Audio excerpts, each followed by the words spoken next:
Halo, assalamualaikum warahmatullahi wabarakatuh. Kembali lagi bersama kami di BNR Supplier. Pada kesempatan hari ini, saya akan membahas bagaimana sih sebuah usaha, terutama di bidang sayur ini dimulai. Untuk teman-teman semuanya, bagi pemula terutama yang pengen usaha, apalagi di masa-masa PPKM darurat seperti sekarang, mungkin agak bingung, agak galau. Sama, saya dulu pun juga seperti itu. Bingung, galau, dan juga mesti dari mana saya memulai. Tapi pada kesempatan hari ini saya akan memberikan uh, apa ya? Mungkin lebih tepatnya itu bukan tips ya, tapi lebih tepatnya adalah apa yang sudah saya jalankan selama ini. Uh, Bagaimana memulai usaha sayur dari benar-benar dari nol? Apakah itu modal? Apakah itu tempat? Ternyata bukan, teman-teman semuanya. Oke, yang pertama adalah niat. Segala sesuatu itu harus dimulai dari niat. Apapun itu yang akan dikerjakan itu adalah dimulai dari niat. Setelah kita bisa membulatkan niat, antara pikiran dan juga hati sudah menjadi satu, maka bulatlah tekad kita mempunyai niat yang bagus, mencari jalan rezeki yang halal. Terus yang kedua adalah produk. Di sini benar-benar sangat fatal akibatnya apabila kita tidak bisa memahami mengenai produk tersebut. Saya hanya berbicara mengenai sayur, buah, dan juga bumbu lokal karena memang yang saya geluti saat ini adalah itu. Maka untuk produk ini, untuk teman-teman semuanya yang baru memulai harus bisa memastikan ya, banyaklah relasi. Tentunya untuk relasi ini berbagai macam ya, bisa langsung dari petani ataupun bisa dari pedagang-pedagang besar, di contohnya di pasar Indo gitu kan. Nah, di situ teman-teman bisa survei terlebih dahulu apa saja sih yang mau kita jual, kita survei di sana, apakah bagaimana ketersediaan barangnya. Jangan sampai nanti ketika permintaan sedang banyak-banyaknya tapi kita tidak tahu barangnya kita harus beli di mana. Itu juga harus menjadi poin penting untuk teman-teman. Jadi kalau ketika teman-teman semuanya sudah mendapatkan produknya, sudah sesuai dengan standarnya yang diterapkan nanti yang diterapkan oleh konsumen, jadi teman-teman akan aman. Oke teman-teman, yang pertama adalah niat, yang kedua adalah produk, dan yang ketiga adalah pemasaran. Di sini juga tidak kalah penting teman-teman ya. Seberapapun modal kita, seberapa mewah pun tempat kita usaha, apabila pemasaran kita tidak bagus, maka ya tidak bagus juga usaha kita. Kira-kira adalah seperti itu. Oke, pemasaran ini untuk teman-teman semuanya di masa-masa sekarang ini ya, untuk generasi zaman now ya, atau generasi milenial seperti sekarang, itu sangat-sangat support banget. Apalagi kita itu mau belajar ya. Mungkin ada yang bilang sekarang ini, tapi saya kan gaptek, bisa dipelajari. Jadi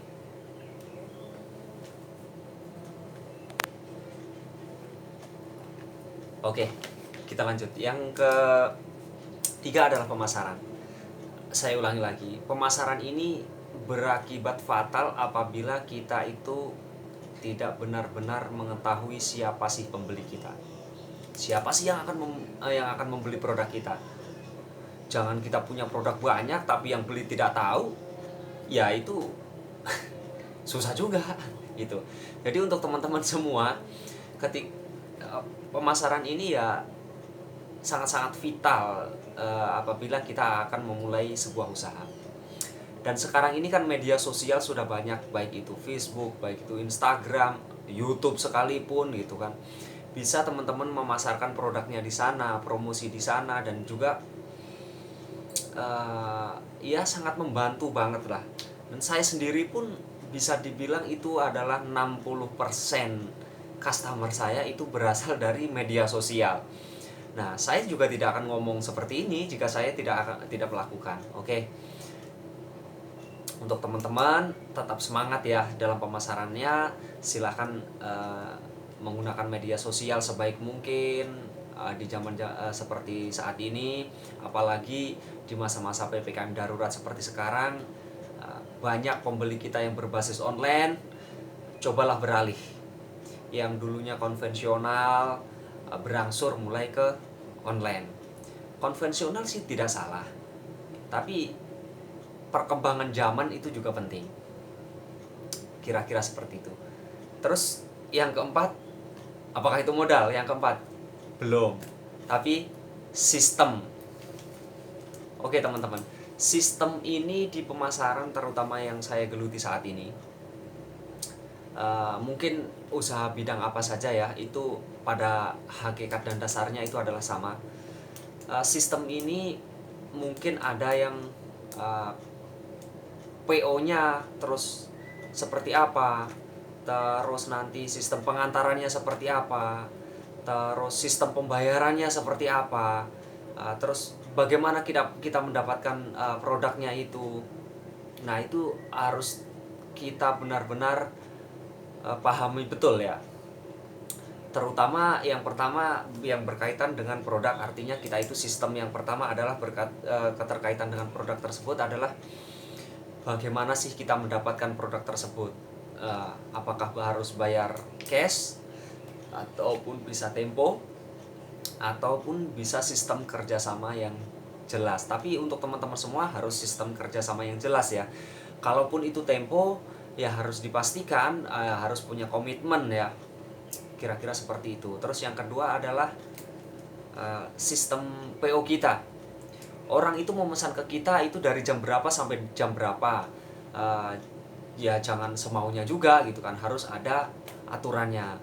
Terus yang kedua adalah sistem pengantaran kita. Sistem pengantaran kita seperti apa? Jangan sampai nanti customer itu open PO minta diantar jam sekian, tapi kita tidak bisa memberikan waktu yang kita tidak bisa mengantar sesuai dengan waktu yang telah diminta oleh customer. Tapi itu juga bukan gampang. Kalau cuma satu sih gampang ya. Jadi diminta jam sekian, ya udah kita ngantar satu, selesai gitu kan. Tapi apabila kita sudah banyak, itu akan jadi bumerang untuk teman-teman semuanya. Karena apa? Kalau nggak di sistem dengan rapi, itu akan sangat-sangat mempengaruhi sebuah kelangsungan usaha kita. Contohnya apabila ada beberapa tempat gitu kan yang open yang PO ke kita. Nah, terus mintanya ada yang jam 8, ada yang jam 7, ada yang jam 9.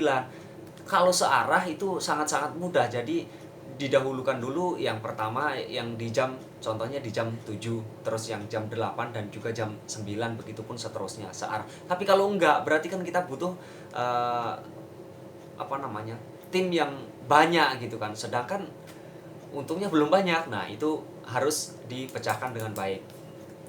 Oke, untuk di sistem. Baru yang nomor 5 adalah kita tunggu, jangan sampai nomor 5 dulu. Kita belum berbicara modal dulu.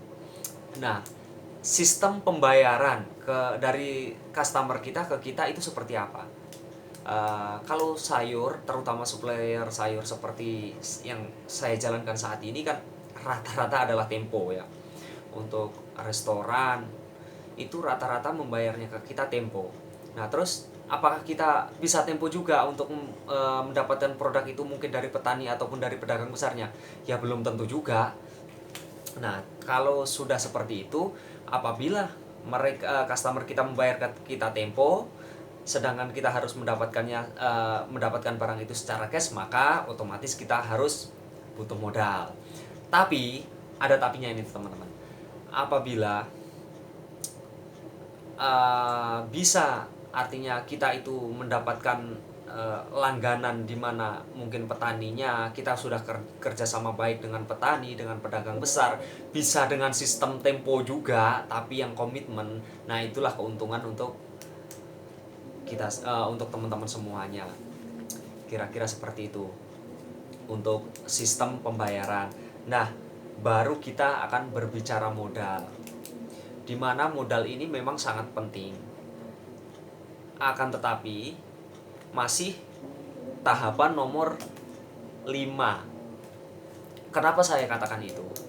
Saya sudah menjalankan, yaitu sebelum saya memulai usaha sayur ini, yang pertama saya pastikan, yang pertama niat, yang kedua saya pastikan produknya, yang ketiga pemasarannya, yang keempat sistemnya, yang kelima baru berbicara modal. Kenapa? Kita punya modal, saya ulangi lagi ya, ketika kita punya modal banyak, tapi kita nggak tahu mau memasarkan produk kita kemana, itu juga nggak jalan gitu. Nah, ketika sudah sampai modal sini, mungkin teman-teman semuanya nanti bisa saya bahas di next video ya untuk satu-satunya itu. Nah, harus ada yang kelima adalah modal. Setelah kita punya modal, berarti yang keenam adalah apa? Tempat. Kita harus punya tempat besar, ya enggak juga. Jadi kira-kira seperti ini. Saya pun untuk tempat sampai saat ini tidak sewa tempat, tapi saya menggunakan fasilitas yang ada di rumah. Ya bisa lihatlah, di belakang sini juga ada showcase saya buat nyimpan sayur gitu kan. Nanti ketika dikirim ke kami, saya simpan di rumah. Habis itu besok paginya kami antar ke customer kami, seperti itu ya. Saya memanfaatkan yang ada dulu. Oke, kira-kira seperti itu. Oke teman-teman semuanya, saya ulangi lagi ya. Ketika kita itu mau memulai usaha di masa PPKM darurat seperti sekarang, tetap optimis. Poin-poin yang harus kita lakukan apa sih, step by stepnya yang kita lakukan adalah yang pertama adalah niat yang bagus, mencari rezeki yang halal. Yang kedua adalah produk. Pastikan kita mau jual produk apa, mendapatkannya dari mana, serta kelangsungan produk itu seperti apa. Artinya apa? Kelangsungan artinya jangan sampai nanti customer sudah PO ke kita, barangnya nggak ada. Terus yang ketiga adalah pemasaran. Siapa sih target konsumen kita? Pastikan itu. Terus yang keempat adalah sistem. Rapikan sistem, baik itu sistem bagaimana sistem mendapatkan barang, sistem pemasaran, sistem PO, ataupun sistem open PO-nya, sistem pengantaran, serta sistem pembayaran. Yang kelima, jika semuanya tempo, maka harus butuhkan modal. Kalau untuk tempat, nanti dulu. Gunakan yang ada dulu. Bisa rumah, bisa teras rumah, mungkin bisa kamar kos sekalipun juga masih bisa. Oke, teman-teman semuanya, di sini sangat-sangat panjang apabila saya harus menjelaskan satu persatu, mulai dari produk, pemasaran, sistem, modal, dan tempat. Mungkin akan saya bahas di next video satu persatu supaya lebih jelas. Dan mungkin video saya cukup sampai di sini. Semoga teman-teman semuanya bisa memulai usaha, terutama di masa-masa PPKM darurat ini. Memang berat, tapi semua pasti bisa kita lalui bersama-sama. Oke, terima kasih. Untuk selanjutnya nantikan next video kami ya. Billahi taufiq wal hidayah. Wassalamualaikum warahmatullahi wabarakatuh. Salam sayur sehat.